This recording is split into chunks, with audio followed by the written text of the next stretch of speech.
There's a particular kind of trouble you get into when your heart doesn't ask for permission before falling in love. Mine didn't. It jumped. No, it bungee jumped. Head first into love the day I met Chika. A girl from the slum with a wicked sense of humor and an even wickeder slap. I was the privileged type. Not excessively rich, but my slippers never had holes in them, and our house had 3 toilets. That's the Nigerian middle-class equivalent of saying, "We've made it." I was fresh out of university, coasting on my father's connections and working as a junior consultant at an energy firm. Life was basic. No drama. Then came Chika, in all her chaotic glory, to set everything on fire. We met under the most unromantic circumstances possible. A Danfo bus argument. The bus was full, as always. One man had his armpit squarely over my nose, and this slim girl with big eyes and a mouth made for cursing was haggling with the conductor over 10 naira. 10 whole naira. "I gave you 100, she barked, hands on her hips, head swinging left and right like it was on a lazy Susan. "Give me my change, or thunder will fire your left ear." The conductor, unbothered, replied, "Sister, I no get change." Manajam. She turned to the bus and demanded justice. "Is this how people die in silence? Nobody will talk? Is this not oppression? Is 10 naira now too small for human rights?" People chuckled. I laughed. She turned to me. "Oh, you find this funny? Are you the president of Stingy Men Association?" "Wow," I said, still laughing. "You fight like it's your full-time job." She sat beside me, uninvited, and said, "And you look like someone who's only interesting on Instagram." That was the beginning. Her name was Chika. She lived in Ajegunle with her mother and 2 younger brothers. She sold second-hand clothes at the market and also made homemade Zobo, which she sold in used Pepsi bottles. From the get-go, she told me she didn't have time for heartbreakers. "You look like one," she said, eyes squinting. "And you look like trouble with extra pepper," I replied. We were 2 sides of a naira note, one polished and dry cleaned, the other stained with suya grease and still legal tender. Our first date wasn't dinner at a restaurant. It was boiled corn and pear at her favorite roadside spot. As we sat on a bench, held together by God's grace, she looked at me and said, "You know you don't belong here, right?" "Here? Where?" I asked, my mouth full of corn. "In my world," she said. "This slum life. You're a clean boy with a car and cologne that smells like it went to Harvard." I looked around. The street kids were chasing a goat. Someone was blasting music from a cracked speaker. But Chika? She sat there like a queen on a throne of plastic buckets and dreams. "I don't belong anywhere without you," I said. She rolled her eyes. "That line is too smooth. You sure you didn't steal it from a Nollywood movie?" I started spending more time in Ajegunle than I did in Lekki. I left my car at home and took Keiki with her. I met her mother, Mama Chika, a woman who looked like she could bend frying pans with her bare hands. "So, you're the rich boy my daughter says is pretending to be poor?" She said that? "Yes, and I can see it. Your shoe is shinier than my kitchen floor." I grinned.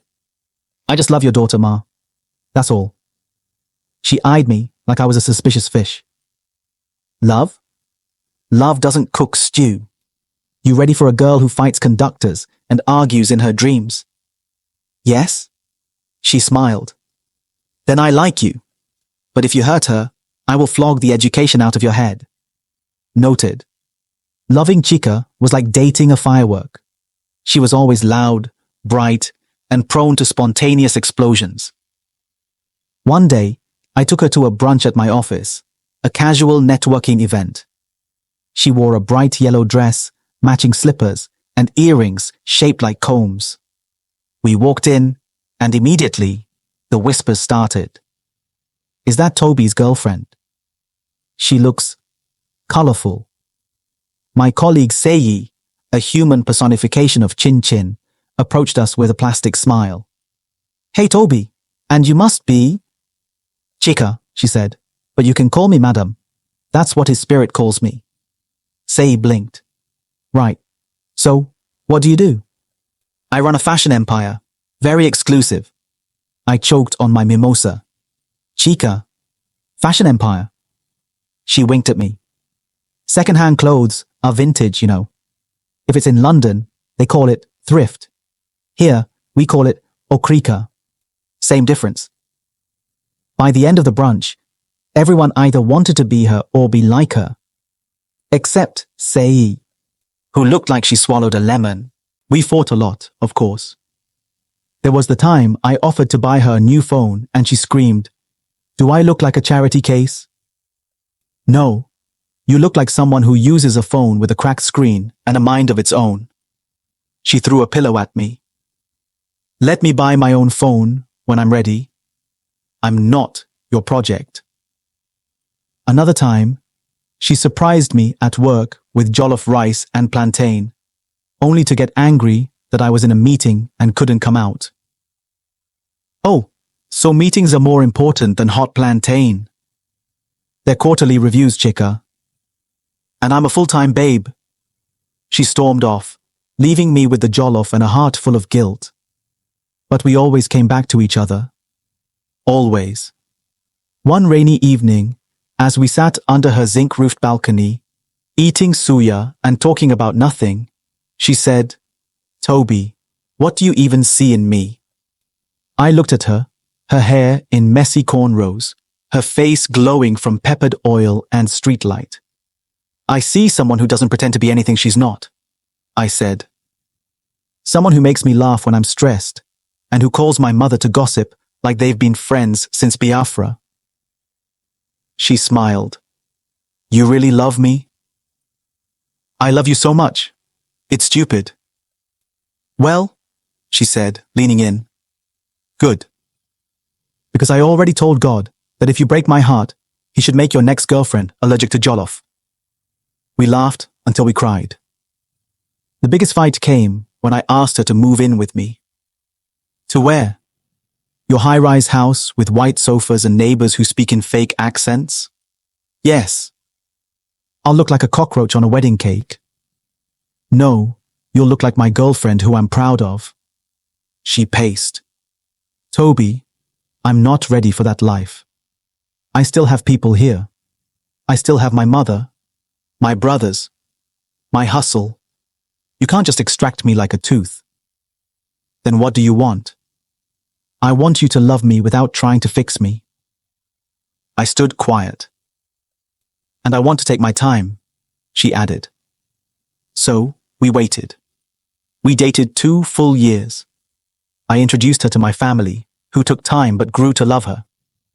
She even helped my sister start a thrift fashion Instagram page, which somehow hit 10K followers in 6 months.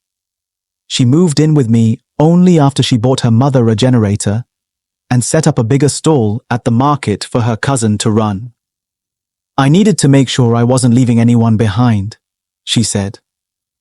The proposal wasn't grand. It was not on a yacht or in Dubai. It was at the same roadside corn spot where we had our first date. I brought a ring inside a roasted pear. She nearly choked. "Toby, are you mad? What if I swallowed it?" "I took the risk. That's love," she cried. I cried. The corn seller cried. A goat nearby bleated approvingly. Now we're married. She still fights conductors. I still wear cologne that smells like Harvard.